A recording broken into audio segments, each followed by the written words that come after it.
Hello friends, hi எல்லோரும் எப்படி இருக்கீங்க? கண்டிப்பாக நல்லா இருப்பீங்கன்னு நம்புகிறேன். ஆக்சுவலி பார்த்தீங்கன்னா, இந்த வீடியோவில் பிக் பாஸ் அப்டேட்ஸ் தான் பேச போகிறோம்.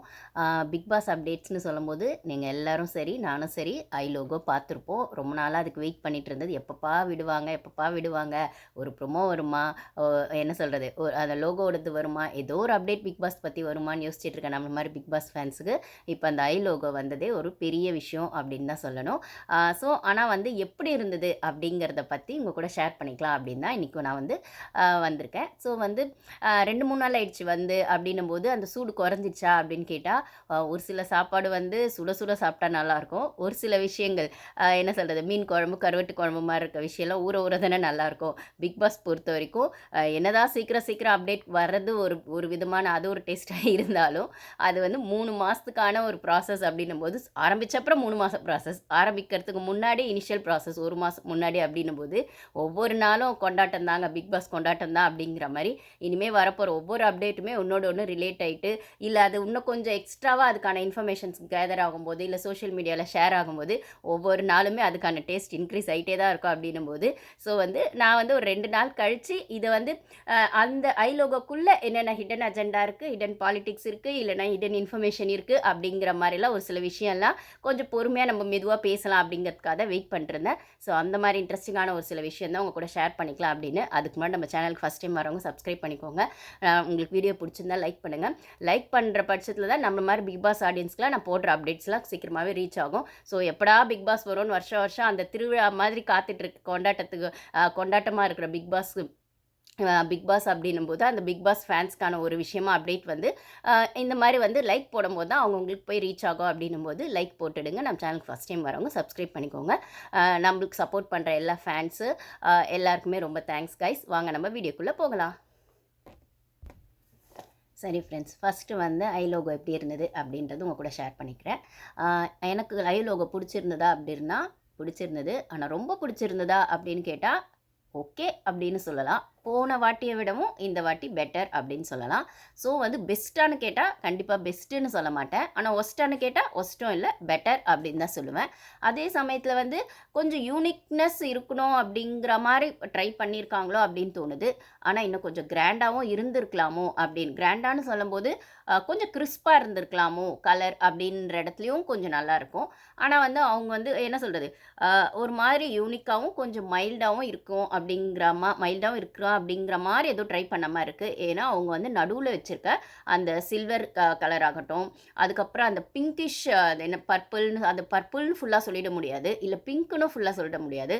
ரெண்டும் மிக்ஸ் ஆன மாதிரி அந்த மைல்டு சட்டிலான கலர் வந்து அந்த லோகோவை கொஞ்சம் தூக்கி கொடுக்குதுன்னு தான் சொல்லணும். யூனிக்காக அப்படிங்கிற மாதிரி தான் இருக்குது. அதுக்கப்புறம் அந்த சங்கு சக்கரம் மாதிரி அதை சுற்றி அது அந்த ஸ்பார்க் வர இடத்துல அது ஒரு ஸ்பார்க் மாதிரி அப்படியும் கனெக்ட் ஆகுது. அப்புறமா அது நைனாக மாறுது. ஸோ சங்கு சக்கரம் வந்து அந்த ஒரு என்ன சொல்கிறது, நம்ம வந்து அந்த பட்டாசு கொளுத்தும் போது பண்ணோடனே ஒரு சுற்றி ஒரு ஸ்பார்க் வர மாதிரி அதை சுற்றி விட்டு அதுக்கப்புறம் அந்த நைனுன்னு மாறினதுலாம் அதெல்லாம் கொஞ்சம் நல்லா தான் இருந்தது பார்க்க. பட் ஆனால் இது மூலமாக ஏதாவது சொல்ல வராங்களா, அந்த லோகோ மூலமாக ஏதாவது சொல்ல வராங்களா அப்படின்னும் போது நிறைய நம்மளுக்கு கொஸ்டின்ஸ் வருது. அதுக்கான ஆன்சர்லாம் நம்மளுக்கு ஷோ பார்க்கும்போது தான் கிடைக்கும். கண்டிப்பாக வந்து அந்த 2 சைடு அந்த கண்ணு வந்து போன ஷை லோகோ பார்க்கும்போது மேலே ஒரு கான்கிரீட் இதோ கீழே ஒன்றும் வச்சு 8 வந்து அப்படி ஜாயின் பண்ணி விட்டாங்க. இது வந்து 2 சைடு வந்து அந்த கண்ணோடது வந்து 2 பார்ட் அப்படின்ற மாதிரி காட்டி அதுக்கப்புறம் அதை கனெக்ட் பண்ணி அதுக்குள்ளே அந்த கனெக்டிவிட்டி மூலமாக அந்த நைனை உருவாக்குனது. அந்த நைனை உருவாக்குறதுக்குள்ளே அந்த ஒரு சுழற்சி அப்படின்னு சொல்லும்போது இந்த சர்க்கிள் ஒரு சுற்றி அது அப்புறமா அந்த கலர் மாறினது, அந்த சங்கு சக்கரம் அதெல்லாம் வந்து பார்க்க நல்லாவே இருந்ததுன்னு தான் சொல்லணும். அதான் நான் சொன்ன மாதிரி ரொம்ப பெஸ்ட்டுன்னு சொல்ல முடியாது, அதே மாதிரி ஒஸ்ட்டுன்னு சொல்ல முடியாது. போன சீசனை கம்பேர் பண்ணும்போது நல்லா இருந்தது அப்படின்னு தான் சொல்லணும். டக்குன்னு பார்க்கும்போது ஒரு அட்ராக்ஷன் வருது அப்படின்னு தான் சொல்லணும். அந்த ஐ லோகோவில் அந்த சில்வர் கலர், அதுக்கப்புறம் வந்து அங்கே உள்ள கேமரா இருக்குது அப்படிங்கிற மாதிரி சொன்னேன். அந்த கண்ணுக்குள்ளே இருக்க அந்த கண் விழியை வந்து பிளாக்காகவும், அதுக்கப்புறம் அதை நான் சொன்ன மாதிரி கலர் கொஞ்சம் இந்த பர்பிள் பிங்க் கலந்த மாதிரி அந்த ப்ளூவும் கலந்த மாதிரி எல்லாம் மிக்சடாக அது காட்டும்போது 2 டீம் அப்படிங்கிற மாதிரி ஏதோ கொண்டு வராங்களோ அப்படின்னு தோணுது. ஏன்னா நம்மளுக்கு தெரியும் 2-3 சீசனாக புதுசாக ட்ரை பண்ணுறேன்னு சொல்லி அர்ச்சனா சீசன் 7லயும் வந்துட்டு என்ன சொல்கிறது, அந்த 2 வீடு வச்சது அது ஒன்று இருந்தது. போன சீசனில் பாய்ஸ் டீம் கேர்ள்ஸ் டீம்னு ட்ரை பண்ணுறேன்னு சொதப்பி அதுக்கப்புறம் 50 டேஸ்க்கு அப்புறம் தான் கொஞ்சம் ஹைப்பே எடுத்தது பிக் பாஸ் அப்படின்னு சொல்லும்போது, ஏதோ ஒன்று கண்டிப்பாக ட்ரை பண்ண போகிறாங்கன்னு தெரியுது. அதை தான் அந்த 2 கனெக்ட் பண்ணுறது. அந்த 2ம் சேர்ந்து 2 டீமும் சேர்ந்து அது ஒரு சுற்றி எங்கே சுற்றினாலும் இங்கே தான்ப்பா வரணும் அப்படிங்கிற மாதிரி அந்த சுற்றி அது 9 அப்படின்னு வந்து கம்ப்ளீட் பண்ணது வந்து கொஞ்சம் நல்லா இருந்தது. அந்த ஸ்பார்க் வர இடத்துல அப்பப்போ அந்த ஒரு ஃபயர் இருந்துக்கிட்டே இருக்கும் அப்படிங்கிறதையும் சொன்ன மாதிரி தான் இருந்தது.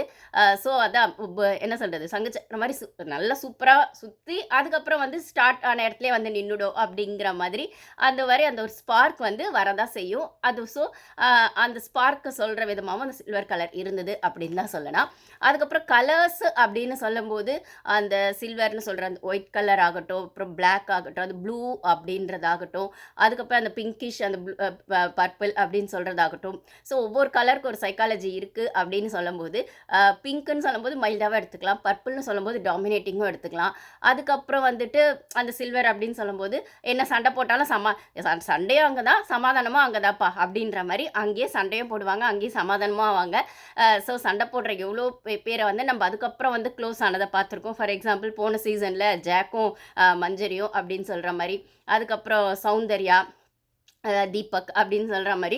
ஸோ சண்டே அங்கே தான்ப்பா, சமாதானமும் அங்கே தான்ப்பா அப்படிங்கிற மாதிரியும் இருக்கும் அப்படின்னும் போது, ஸோ எல்லா எமோஷன்ஸும் கலந்த ஒரு விஷயமா அதை காட்டுன்னு நினச்சிருக்காங்களோ கலர்ஸ் வச்சு அப்படின்னு தோணுது. அது மட்டும் இல்லாமல் அப்போ அந்த வீடும் அந்த எல்லா எமோஷன்ஸ்க்கான விஷயந்தான் அப்படின்னும் போது ரியாக்ஷன் இஸ் த மென்டாலிட்டி அப்படின்னு சொல்லுவாங்க சைக்காலஜியில். அப்படி இருக்கும்போது அந்த வீடு ரியாக்ஷனுக்கான வீடு தான். ஸோ நீங்கள் கேம் ப்ளே பண்ணுறீங்க பண்ணல அப்படிங்கிறது உங்களை ரியாக்ஷன் வச்சு தான் இப்போ நல்லா ஆடினாங்க. டாஸ்க் வர்றது ஒரு பக்கம் இருக்கட்டும், ஆனால் மெயின் அதோட பிக் பாஸோட அந்த என்டர்டெயின்மெண்ட் அந்த லைவ் ஷோ அப்படின்னு சொல்கிறதுக்கான விஷயமே அவங்களோட ரியாக்ஷன் வந்து எப்படி கேப்சர் பண்ணி நம்மளுக்கு அந்த 1 ஹவரில் காட்டுறாங்க, இல்லை லைவ் பார்க்குற 24 ஹவர்ஸ் பார்க்குறவங்களுக்கு அங்கே என்ன நடந்ததுன்னு தெரியணும் அப்படிங்கிற பட்சத்தில் 1 ஹவரில் ஆப்வியஸ் எடிட் பண்ணி காட்டுறாங்க கமர்ஷியலுக்காக அப்படின்னாலுமே 24 ஹவர்ஸ் பார்க்கும்போதுமே நம்மளுக்கு வந்து ஃபுல்லாக வரதில்லை. அதுலேயுமே ஒரு சில ஃபோட்டேஜ் வந்து அந்த ஃபோட்டேஜில் எடிட் பண்ணுறதுக்கு வாய்ப்புகள் இருக்குது. அப்படியே நம்மளுக்கு ஏன்னா அவ்வளோ கேமராஸ் இருக்குது, எல்லா கேமராஸ்லேயும் அவங்க எடுத்த எல்லாத்தையுமே போட போகிறதில்ல. ஸோ எதை போடணும் எதை வேண்டாம் டெலிட் பண்ணணும் எல்லாம் இக்னோர் பண்ணணுன்றது டீமுக்கான ஒரே அவங்களுக்கான ரூல்ஸ் மட்டும்தான், எழுதப்படாத ரூல்ஸ் அப்படின்னு தான் சொல்லணும் அப்படின்னும் போது ஸோ அந்த அந்த வீட்டுக்குள்ளே நடக்கிற விஷயங்களை அந்த எமோஷன்ஸை நம்மளுக்கு கேப்சர் பண்ணி காட்டும்போது ஆப்வியஸாக அது ஒவ்வொருத்தவங்களோட எக்ஸ்ப்ரெஷனாகவும் ரியாக்ஷனாகவும் எமோஷனாக தான் இருக்க போகுது அப்படின்னும் போது ஒரு சில இடத்துல டக்குன்னு ரியாக்ட் பண்ணது ஒரு சிலருக்கு பாசிட்டிவாக ஆகலாம். அது சீசன் 7ல் அர்ச்சனா பண்ண மாதிரி பாசிட்டிவாக ஆகும். ஒரு சிலருக்கு ரியாக்ட் பண்ணாமல் இருக்கிறதே வந்து ரஞ்சித் மாதிரி அவங்க வந்து கடைசி வரைக்கும் அவரோட ஃபேஸ் அதாவது அவரோட உண்மையான முகத்தை வந்து அவர் வெளிப்படுத்தவே இல்லை, அவரோட பாசிட்டிவ் ஃபேஸை மட்டும்தான் பாசிட்டிவ் வெர்ஷன் மட்டும்தான் காட்டினாரு அப்படிங்கிற இடத்துல அவர் கேமே ஆடலை அப்படிங்கிற மாதிரி நம்ம நினச்சோம். ஆனால் அவரோட பாயிண்ட் ஆஃப் வியூவில் அவர் பாசிட்டிவ் சைடை மட்டுமே காட்டிட்டு வெளியில் போயிடணுன்றதில் அவர் தெளிவாக வந்தார், அது தெளிவாகவும் செஞ்சார் அப்படின்னு தான் சொல்லணும். ஸோ அந்த ரியாக்ஷன் ஒரு சிலர் வந்து அவங்களுக்கு கோவம் வரும், ஆனால் வந்த மாதிரியே காட்ட மாட்டாங்க, அது வேறு இடத்துல எடுத்துகிட்டு வந்து பண்ணுவாங்க. ஒரு சிலர் அவசரப்பட்டு கோவப்பட்டுட்டு சோஷியல் மீடியாவில் அது அவங்களுக்கு பாசிட்டிவாகவும் போகலாம், இதர் நெகட்டிவாகவும் போகலாம் அப்படின்னு சொல்கிற இடத்துல ஸோ ரியாக்ஷன் தான் அந்த வீட்டுக்கான மெயின் பர்பஸே அப்படின்னும் போது அதனால தான் உசுப்பேற்றிக்கிட்டே இருப்பாங்க டீம் வந்து இப்படி பண்ணால் இப்படி திருப்பி நீங்கள் ரிவெஞ்சுக்கு இது கேட்கணும் அப்படின்னு டேரெக்டாக சொல்ல மாட்டாங்க. யார் மேலே உங்களுக்கு வருத்தம் இருந்தால் இதை நீங்கள் சொல்லிக்கலாம், யார்கிட்டயாச்சும் நீங்கள் இதை சொல்லணுன்னா சொல்லிக்கலாம் அப்படின்னு இந்த நிக்நேம் வைக்கிறதெல்லாம் பின்னாடி அந்த ரியாக்ஷனை இவங்க வெளிப்படுத்தலை அப்படின்னும் போது அவங்களை எப்படியாவது வெளிப்படுத்த வைக்கணும், இல்லைனா அதை வைக்கிறது அப்படி வெளிப்படுத்துறது மூலமாக வர விஷயங்களை கண்டென்ட் ஆக்கணுன்றது தான் கமர்ஷியல் டீமோட ஆப்வியஸ் அந்த டீமோட கமர்ஷியல் பர்பஸாக இருக்க முடியும். ஸோ ஒரு கமர்ஷியல் ஷோன்னும் போது அதெல்லாம் இருக்க தான் செய்யும். ஸோ வந்து நம்ம ஃபுல்லாகவே நெகட்டிவ்னு நான் அகைன் சொல்கிற மாதிரி பிக் பாஸ் வந்து ஃபுல்லாகவே நம்ம நெகட்டிவ்னு சொல்லிட முடியாது. அதே சமயத்தில் அதுக்குள்ளே இருக்க சின்ன சின்ன பாசிட்டிவான விஷயங்களே நம்ம எடுத்து பேசலாம். நெகட்டிவ் அப்படின்னு வர்ற இடத்துல அதில் சரி தப்பு மட்டும் நம்ம லாஜிக் எடுத்து பேசலாம் அப்படிங்கிறத நம்மளோட ரிவ்யூவாக இருக்கும் அப்படின்னும் போது ஸோ அந்த ஐ லோகோக்குள்ளே இவ்வளோ விஷயம் இருக்குது. இன்னொன்று அந்த ஸ்பான்சர்ஸ் அப்படின்னு சொல்கிற இடத்துல போன வருஷம் ஸ்பான்சர்ஸே அவ்வளோவா கிடைக்கல அப்படிங்கிறது அப்பட்டமான உண்மை, நம்மளுக்குமே தெரியும். அதில் தான் அந்த காசு கட்டிங்கில் வின்னருக்கு கூட அந்த ஒரு கப்பு, அதாவது பிக் பாஸ் அந்த அவர் வின்னர்னு ஆனதுக்கு அப்புறமும் கூட அவருக்கு கொடுக்க வேண்டிய அந்த அமௌண்ட்டில் குறைஞ்சதாகட்டும், அதுக்கப்புறம் அந்த பெட்டி டாஸ்க் பணம் வந்து ஜென்ரலாக அந்த டாஸ்கில் எல்லாருக்குமே அப்படியே வருஷம் கொடுத்த அந்த பணம் வந்து போன வருஷம் அதுக்குன்னு ஒரு டாஸ்க் வச்சு அதுலேயும் கம்மி பண்ணி கொடுத்ததாகட்டும். அதுக்கப்புறம் காரம் எதுவுமே அவருக்கு வரவே இல்லை. அவர் ஃப்ரெண்ட்ஸ் எல்லாம் சேர்ந்து தான் ஏதோ கார் கொடுத்தாங்க முத்துக்கு போன வருஷம் நினைக்கிறேன். ஆனால் அர்ச்சனாவுக்கு வீடு வந்தது, கார் வந்தது, எல்லாம் வந்ததுன்னு ஸ்பான்சர் தான். ஆனால் இந்த வருஷம் ஸ்பான்சர்ஸ் வந்து இப்போயே 4 ஸ்பான்சர்ஸ் கிடச்சிருக்காங்க அப்படின்னும் போது நீங்கள் கவனிச்சிங்களான்னு தெரில. இந்த வருஷம் ஸ்பான்சர்ஸ் யார் யாருன்னு மெயின் பார்த்தீங்கன்னா ஏஷியன் நிப்பான் பெயிண்ட்ஸாக இருந்தவங்க வந்து இந்த வருஷம் வந்து ஏஷியன் பெயிண்ட்ஸ் ஆயிட்டாங்க. சர்ஃப் எக்ஸலு, அப்புறம் ஃபெவிகால், அப்புறம் மாருதி சுசுக்கி. ஸோ இவங்கெல்லாம் ஸ்பான்சர்ஸ்ன்னும் போது மாருதி சுசுக்கி அப்படின்னு வரும்போது ஆப்வியஸாக வின்னருக்கு கார் இருக்குது அப்படிங்கிறது தான். ஸ்டார்டிங்லேயே உள்ள ஸ்பான்சர்ஸ் வந்ததுனால கொஞ்சம் நல்லாவே இருக்கும் இந்த பிக் பாஸ். கண்டென்ட்டும் இருக்கும், கொஞ்சம் வந்து அந்த ஒரு லக்ஸுரியோ இருக்கும் அப்படின்றத எதிர்பார்க்கலாம். இன்னொன்று இதுக்கு எல்லாத்துக்கும் பின்னாடி இன்னொரு விஷயம் வந்து இதுவும் வந்து சோஷியல் மீடியாவில் போயிட்டுருக்கு. இது எந்த அளவுக்கு உண்மைன்னு எனக்கு தெரியாது. இந்த ஸ்பான்சர்ஸ்கெல்லாம் வர்றதுக்கு பின்னாடி இது எல்லாத்துக்குள்ளேயும் மும்பை வந்துடுது அப்படிங்கிற ஒரு விஷயமும் வருது. ஸோ கொஞ்சம் ஸ்லைட் பாலிட்டிக்ஸ் சைடும் இங்கே வருது. எப்படி வந்து இப்போ வந்து ஹாட்ஸ்டார் வந்து ஜியோ அப்படின்னு ஆனதுக்கப்புறம் மும்பை அந்த இன்ஃப்ளூயன்ஸ் கொஞ்சம் இருக்கதா. நம்ம பாலிட்டிக்ஸ்குள்ளே போக வேண்டாம் ஆப்வியஸாக, சும்மா அங்கே இருக்கிற விஷயத்தை மட்டும் நம்ம மேலோட்டமாக பேசுவோம். மும்பை அப்படிங்கிறது வருது. இன்னொன்று என்னென்னா, இந்த லோகோ நல்லா இருக்குது இல்லை பிடிச்சிருக்கு பிடிக்கல நம்ம பேசுகிறதுக்கு பின்னாடி இதுலேயுமே ஐபிஎல் மேட்சோட மும்பை இந்தியன்ஸ் அப்படிங்கிறது லோகோ பார்த்திங்கனாலும் கிட்டத்தட்ட அந்த சங்கு சக்கரம் அதுதான். அதை 2 கண்ணுக்கு நடுவில் வச்சு பண்ணதான் இவங்க ஒரு லோகோவை பண்ணிட்டாங்க. அப்படின்னும் போது மும்பை இந்தியன்ஸ் அந்த டீமில் இருந்து அந்த ஒரு விஷயத்தை தான் உள்ள அந்த இவங்க ஐலோகாவை யூஸ் பண்ணியிருக்காங்கன்னும் போது அங்கேயும் மும்பை வருது அப்படின்னு சொல்லும்போது உங்களுக்கு மும்பைன்னு சொன்னால் எப்படி உள்ளே வர்றது அப்படின்னு தெரியும்னு நினைக்கிறேன். அம்பானி அப்புறம் மும்பை இன்ஃப்ளூயன்ஸ் எல்லான்னு வரும்போது இந்த வருஷம் ஷோ வந்து ஆப்வியஸாக பாலிட்டிக்ஸ்க்கு ஏதோ ஒரு வகையில் கனெக்ட் ஆக போகுதுன்னு மட்டும் தெரியுதுங்க. அதை பற்றி நம்மளுக்கு வந்து நம்ம எதுவும் அதை பற்றி பேச முடியாது. நம்மளுக்கானது ஷோ என்ஜாய் பண்ணுவோம், ஷோ என்டர்டெயின்மெண்ட் ஷோவாக பார்த்துட்டு ஜஸ்ட் பார்ப்போம், என்ஜாய் பண்ணுவோம், ரிவ்யூ பண்ணுவோம் அப்படிங்கிறது மட்டும்தான். நான் ஜஸ்ட் ஃபார் யுவர் இன்ஃபர்மேஷன் இதை சொல்கிறேங்க. ஸோ எல்லாத்துக்குள்ளே மும்பை வருது. ஆப்வியஸாக நான் ஸ்பான்சர்ஸ்னு சொன்ன இடத்துலையும் ஒன்று.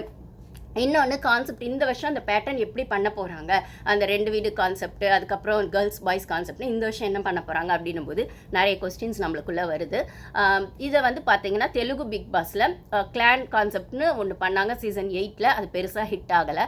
மேபி அந்த மாதிரி ஏதாவது கொண்டு வருவாங்களான்றது தெரியல. ஏன்னா அவங்களுக்கே அது ஹிட் ஆகலை. இவங்க அது ஆல்ரெடி நம்ம சீசன் 8ம் பெருசாக வந்து அங்கே காஸ்ட் கட்டிங்காகவே போனதுனால பெருசாக வந்து அவங்க எதிர்பார்த்த அளவுக்கு டிஆர்பி போகலை நம்ம தமிழ் பிக் பாஸும். ஸோ அதனால் ஆல்ரெடி ஃபெயிலியர் ஆன அந்த கான்செப்ட் கொண்டு வருவாங்களான்றது ஒன்று டவுட்டு.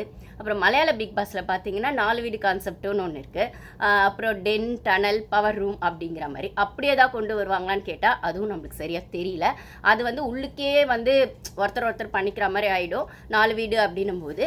அப்புறம் வந்து டாஸ்க் இல்லாமல் கொஞ்சம் அதுக்கேற்ற மாதிரி பண்ணிடுவாங்க, பெருசாக இன்ட்ரெஸ்டிங்காக இருக்காது அப்படின்னு சொல்லும்போது சாரி கைஸ், என்னோடய வீடியோஸ் பார்க்குறவங்களுக்கு தெரியும் எனக்கு பேசும்போது இது கொஞ்சம் அந்த விக்கல் வரும். ஸோ நடுவில் டிஸ்டர்ப் பண்ணிங்கன்னா சாரி கைஸ். ஃபஸ்ட் டைம் வரவங்க அட்ஜஸ்ட் பண்ணிக்கோங்க, ஓகேங்களா? ஸோ அப்படியே தான் வருமானு தெரில. அதுக்கப்புறம் இப்போ தெலுங்கு பிக் பாஸில் வந்து அக்னி பரீட்சா அப்படின்னு ஒரு கான்செப்ட் கொண்டு வராங்க அப்படிங்கிற மாதிரி இருக்குது. காமனஸ் உள்ளே கொண்டு வரதுக்காக நம்மளுக்கு இன்னும் தெலுங்கு பிக் பாஸ் ஸ்டார்ட் ஆகலை. மலையாள பிக் பாஸ் தான் சுட போயிட்டுருக்கு அப்படின்னு சொல்லணும். அதை பற்றி ஒரு சில இன்ட்ரெஸ்டிங்கான விஷயமும் இருக்குது, அதுவும் நான் உங்களுக்கு என்னென்னு ஷேர் பண்ணுறேன். ஸோ வந்து என்ன கான்செப்ட் கொண்டு வர போகிறாங்க அப்படிங்கிறது நம்மளுக்கு தெரியல, அது ஒன்று. அதுக்கப்புறம் வந்து விஜய் சாரோடது எப்படி இருந்தது அந்த லுக் அப்படின்னும் போது நம்ம ஐலோகை பற்றி பேசிட்டோம். விஜய் சார் வந்து அந்த ரோலிங் சேரில் வந்து அது வந்த அந்த விஷயம் பார்த்திங்கன்னா கெத்தாகவே இருந்ததுன்னு சொல்லணும், செம்ம மாசாக இருந்தது. அப்புறம் சைடில் இன்னொரு விஜய் சார் இருக்கிறதையும் பார்த்துருப்பீங்கன்னு நினைக்கிறேன். ஸோ போன வாட்டி வந்து அந்த பாய்ஸ் கேர்ள்ஸ் அப்படின்னும் 2 வீட்டுக்கு அவர் போகிற மாதிரி காட்டுவாங்க. ஸோ இந்த வாட்டி இன்னும் வீட்டுக்குள்ளே போகும்போது இதே அந்த ஒரு கெட்டப்போடவே போவாரா இல்லை வேறு கெட்டப் மாற்றுவாங்களான்னு தெரியல. ஆனால் அந்த சேரில் வந்து அவர் வந்து அந்த சுற்றி வந்து அந்த உட்கார்றது அந்த ரோலிங் சேரில் வந்து பார்க்க ரொம்பவே மாசாக இருந்ததுன்னு தான் சொல்லணும். ஒரு கையில் வாட்ச்சு, அதுக்கப்புறம் அவர் உட்காந்துருந்த ஸ்டைலு, அதுக்கப்புறம் வந்து இன்னொரு கையில் அந்த காப்பு மாதிரி போட்டது, அதெல்லாம் வந்து அந்த கலர் அது வந்து நல்லாவே இருந்தது, செம்மையாக இருந்ததுன்னு சொல்லணும். அதுக்கப்புறம் அவர் உட்காந்துட்டு இருந்த விதத்தில் அந்த கை வச்சுட்டு இப்படி உட்காந்துருந்தது வந்து பார்த்திங்கன்னா என்ன சொல்கிறது, போன வருஷம் அவருக்கு ஃபஸ்ட்டு சீசன் அப்படின்னும் போது எப்படியுமே கொஞ்சம் நர்வஸ் இருந்திருக்கும். அதுவும் கமல் சாருக்கு அப்புறம் அவங்க ஃபஸ்ட்டு பண்ண போகிறாங்க அப்படின்னும் போது கண்டிப்பாக கமல் சார் அளவு பண்ண முடியாதுன்னு எல்லாருக்குமே தெரியும். ஆனால் அது அந்தளவுக்கு மேட்ச் பண்ணலனாலும் ஓரளவுக்கு ஜென்யூனாக பண்ணணுங்கிறது அவருக்குமே இருக்கும். ப்ளஸ் இந்த ஷோ வந்து நான் அகெயின் சொன்ன மாதிரி ஆல்ரெடி நான் என்னோடய வீடியோஸ் பார்த்தவங்களுக்கு தெரியும். இதில் வந்து அந்த கிரிட்டிசிசம் வந்து வரும்போது கமெண்ட்ஸ்லலாம் அது வந்து ஆங்கரோட விஷயமா மட்டும் இருக்காது. ஆங்கர் மட்டும் அந்த டெசிஷனை எடுக்க மாட்டாங்க. ஐ மீன் அதை ஹோஸ்ட் பண்ண ஆங்கர்னு சொல்லிட்டேன். ஹோஸ்ட் பண்ணுறவங்க மட்டும் வந்து அந்த ஒருத்தங்களை எலிமினேட் பண்ணுறதுக்கோ, ஒருத்தங்களை கமெண்ட்ஸ் பண்ணுறதுக்கோ, ஒருத்தங்களை கிரிட்டிசைஸ் பண்ணுறதுக்கோ, இல்லை அவங்க கிட்ட இருக்க கம்ப்ளைண்ட்ஸ் பேசும்போதோ அது அவங்களோடது மட்டும் ஓன் டெசிஷன் கிடையவே கிடையாது. மேபி கமல் சார் பண்ணும்போது அவருக்கு கொஞ்சம் ரைட்ஸ் கொடுத்துருக்கலாம். ஓகே சார், உங்களுக்கு தோணுனதை பேசுங்க, இல்லை இது உங்களுக்கு எப்படி இது பண்ணுதோ அப்படி பேசுங்க, உங்களுக்கு எது சரின்னு தோணுதோ பேசுங்கன்னு. கண்டிப்பாக விஜய் சாருக்கு வந்து அவங்க ஹெல்ப் பண்ணியிருப்பாங்க டீம்லேருந்து. ஸோ டீம் என்ன சொல்கிறாங்களோ அதை தான் வந்து அவங்க வந்து அது வந்து அவங்க ப்ரொஜெக்ட் பண்ணியிருப்பாங்க. சம்டைம்ஸ் இவங்களோடது ஓன்னு சொல்லலாம். ஆனாலுமே மோஸ்ட்லி 70% வந்து டீமோடது சப்போர்ட்டோட தான் அவங்க அந்த ஹோஸ்ட் பண்ணியிருப்பாங்க அப்படின்னு சொல்லும்போது, இருந்தாலுமே கமெண்ட்ஸ் எல்லாம் பார்த்தீங்கன்னா டீமுக்கு யாரும் போட்டு வந்து யாரும் சோஷியல் மீடியாவில் கிழிக்க மாட்டாங்க. அது எல்லாமே ஹோஸ்ட்டுக்கு தான் வரும், இதர் பாசிட்டிவாக இருந்தாலும் நெகட்டிவாக இருந்தாலும். அப்படின்னும் போது அந்த ஒரு ரிஸ்க் எடுத்து போன சீசன் ஃபஸ்ட் டைம் பண்ண விஜய் சாருக்கு வந்து அவருமே வந்து 2-3 இடத்துல வந்து சொல்லியிருப்பார் வீக்கெண்ட் எபிசோடில், என்ன கீழ்ன்னு கிழிச்சிட்டாங்க அப்படிங்கிற மாதிரி கொஞ்சம் டைரெக்டாகவும் இன்டைரக்டாகவும் சொல்லியிருப்பாங்க சாச்சனா விஷயத்துலலாம் அப்படின்னு சொல்லும்போது, இப்போ வந்து இந்த வருஷம் அவர் ஹோஸ்ட் பண்ணுவாரா, இல்லை விட்டுட்டு வேறு யாராவது வருவாங்களா அப்படின்னு யோசிச்சா, அவர் வந்து செம்ம கெத்தோட நான் என்ன செய்கிறேன்னு எனக்கு தெரியும், இல்லை நான் செய்கிறதுல எனக்கு கிளாரிட்டி இருக்குது, நான் சரியாக தான் செய்கிறேன், அப்போ வந்து நீங்கள் என்ன வேணால் பண்ணிக்கோங்க, என்னோடது டெசிஷனில் நான் ரொம்ப கிளியராக இருக்கேன் அப்படிங்கிற ஒரு கான்ஃபிடென்ஸோட மாசாக வந்து அவர் அந்த லுக்கில் வந்து அது வந்து அவர் ஃபேஸில் காட்டுறது நல்லாவே நம்மளுக்கு தெரியுது. ஸோ அந்த கான்ஃபிடென்ஸ் வந்து அவர்கிட்ட வந்து போன வாட்டி ப்ராக்டிஸ் மேக்ஸ் பர்ஃபெக்ட்னு சொல்லுவாங்க. அந்த மாதிரி போன வருஷம் இருந்ததை விட இந்த வருஷம் அவருக்கான ஒரு எக்ஸ்பீரியன்ஸில் அவர் வந்து இந்த வருஷம் கொஞ்சம் இன்னுமே நல்லா ரெடியாகி வந்திருக்காரு அப்படிங்கிறது நல்லா தெரியுது ஒன்று. அதுக்கப்புறம் பார்த்தீங்கன்னா சேலரியும் பார்த்தீங்கன்னா விஜய் சாருக்கு வந்து இந்த வருஷம் வந்து போன வருஷத்தை விட இந்த வருஷம் கொஞ்சம் இன்க்ரீஸ் பண்ணி கொடுத்துருக்காங்க அப்படிங்கிறதும் ஒரு பேச்சு அடிப்படுது. நம்மளுக்கு தெரியாதுங்க, நம்மளுக்கு என்ன கமிஷனை கொடுக்க போகிறாங்க, இருந்தாலும் சும்மா ஒரு இன்ஃபர்மேஷனுக்கு பேசுகிறது தான். என்னன்னு கேட்டால் கண்டிப்பாக கமல் சார் அளவுக்கு கொடுக்கல அப்படின்னாலுமே ஓரளவுக்கு போன வருஷத்தை விட இந்த வருஷம் இன்க்ரீஸ் பண்ணியிருக்காங்க அப்படிங்கிற மாதிரி ஒரு பேச்சு அடிப்படுது. அப்போ வந்து இவருக்கு இன்க்ரீஸ் பண்ணி கொடுக்கும்போது டீம் வந்து ஃபீல் பண்ணுவாங்களா, இந்த மாதிரி வந்து ஜாஸ்தி கொடுக்கணுமா, இவ்வளோ கொடுக்கணுமா ஹோஸ்ட்டுக்கு, இல்லை இதை விட இப்போ மறுபடியும் வேறு யாராவது புது ஹோஸ்ட் கொண்டு வந்தால் கண்டிப்பாக அவங்க கம்மியாக கொடுக்க வாய்ப்பு இருக்குது. இவர் ஆல்ரெடி பண்ணதால அந்த எக்ஸ்பீரியன்ஸில் இன்னும் கொஞ்சம் இவர் கேட்டிருக்கலாம், இல்லை அவங்க கொடுத்துருக்கலாம் அப்படின்னு சொல்லும்போது கண்டிப்பாக கொடுக்கறதுக்கு ஃபீல்லாம் பண்ணியிருக்க மாட்டாங்க. ஏன்னா கமல் சார் இதை விட பல மடங்கு வாங்கியிருப்பார். எனக்கு தெரிஞ்சு அவரோடது வந்து பேசும்போது பார்த்தா நிறைய இன்ஃபர்மேஷன்ஸ் பேசும்போது பார்த்தா அவர் ஃபஸ்ட்டு சீசன் ஹோஸ்ட் பண்ணும்போது 15 crores வாங்கினதாகவும், அதுக்கப்புறம் அவர் வந்து 5th 6th அதெல்லாம் பண்ணும்போது கிட்டத்தட்ட 100 crores மேலே, அது 110 120 சம்திங் வருது, ஆனால் அபோவ் 100 crores மேலே அப்படின்னு சொல்கிறாங்க. இவர் வந்துட்டு இந்த வாட்டி 75 crores வாங்குறதா, போன வாட்டி 40-50 வாங்கியிருப்பார் போல், இந்த வாட்டி 15-20 இன்க்ரீஸ் பண்ணி 75 crores வாங்குற மாதிரி ஒரு பேச்சு அடிப்படுது. ஸோ அவரோட சேலரி இன்க்ரீஸ் ஆயிருக்கு அப்படின்னும் போது, அவரோட கான்ஃபிடென்ஸும் இன்க்ரீஸ் ஆயிருக்கு அப்படின்னும் போது, அதோட மாஸ் ரிஃப்ளெக்ஷன் வந்து இங்கே நல்லாவே தெரியுது. அவர் உட்காந்துருக்க அந்த ஸ்டைல்லையும் அவரோடது அந்த ஒரு பெர்ஸ்பெக்டிவ்லேயும் நல்லாவே புரியுது. இந்த வாட்டி என்னோடது கேம் பாருங்கள் அப்படிங்கிற மாதிரி தான் அது காட்டுற மாதிரி இருக்குது அப்படின்னு சொல்லணும். அதுக்கப்புறம் இன்னொரு விஜய் சேர்மன் சைடில் இருக்கிற மாதிரி காட்டுறாங்க. ஸோ அந்த ரெண்டு டீமாக பிரிக்க போகிறாங்கன்றதும் நல்லாவே தெரியுது. அது என்னன்றது நம்மளுக்கு ட்விஸ்ட் வச்சு அந்த ஃபஸ்ட்டு டே தான் நம்மளுக்கு காட்டுவாங்க. போன வாட்டி அந்த ரூம் சாய்ஸ் எடுக்கும்போது சொல்லிட்டாங்கல்ல, இது பாய்ஸ் ரூமு இது கேர்ள்ஸ் ரூமு அப்படின்னு. சுனிதாலாம் தான் ஃபஸ்ட்டு போய் மேக்கப் ரூமுக்கு, அப்புறம் ஆர்ஜே ஆனந்திலாம் போயிட்டு அந்த மேக்கப் ரூம் ஃபஸ்ட்டில் இருக்கிறதுனால இதுக்கு எடுத்துட்டோம் அப்படிங்கிற மாதிரிலாம் சொன்னாங்க.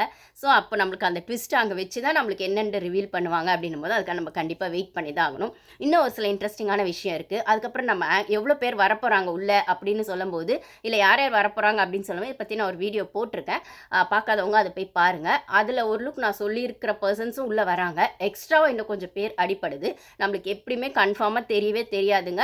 நம்மளுக்கு வந்து அன்னைக்கு தான் அவங்க ரிவீல் பண்ணுவாங்க அஃபிஷியலாக யார் யார் வரப்போகிறாங்க அப்படின்னு. அது வரைக்கும் நம்மளுக்கு சஸ்பென்ஸாகவும் சர்ப்ரைஸாகவும் தான் வச்சுருப்பாங்க அப்படின்னும் போது, இப்போ எல்லாம் பேசுகிறது எல்லாமே 99% 90 to 99% அப்படின்னு தான் சொல்லணும். ஆல்மோஸ்ட் கன்ஃபார்ம் ஆயிடுச்சுன்னு சொன்னாலுமே அந்த 1% டவுட்டில் தான் வச்சுருப்பாங்க. ஸோ எதிர்பாராததே எதிர்பாருங்கள் அப்படிங்கிறது ஒவ்வொரு நாளுமே ட்விஸ்ட்டாக தான் இருக்கும். அதுதான் இந்த கேமோட சுவாரஸ்யம். அப்படின்னா அந்த சுவாரஸ்யத்துக்காக இனிமேல் நம்ம அப்டேட்காக வெயிட் பண்ணி அப்டேட் பார்க்கணும் அப்படிங்கிறது தான் இந்த 3 monthsோட ப்ராக்ரஸாக ஒரு ப்ராசஸிங்காக இருக்கும். அப்படின்னும் போது உங்களை மாதிரி நானும் இன்ட்ரெஸ்டிங் அப்டேட்ஸ் வெயிட் பண்ணுறேங்க. எனக்கு அப்டேட்ஸ் கிடச்சா உங்களுக்கு ஷேர் பண்ணுறேங்க. Thank you guys.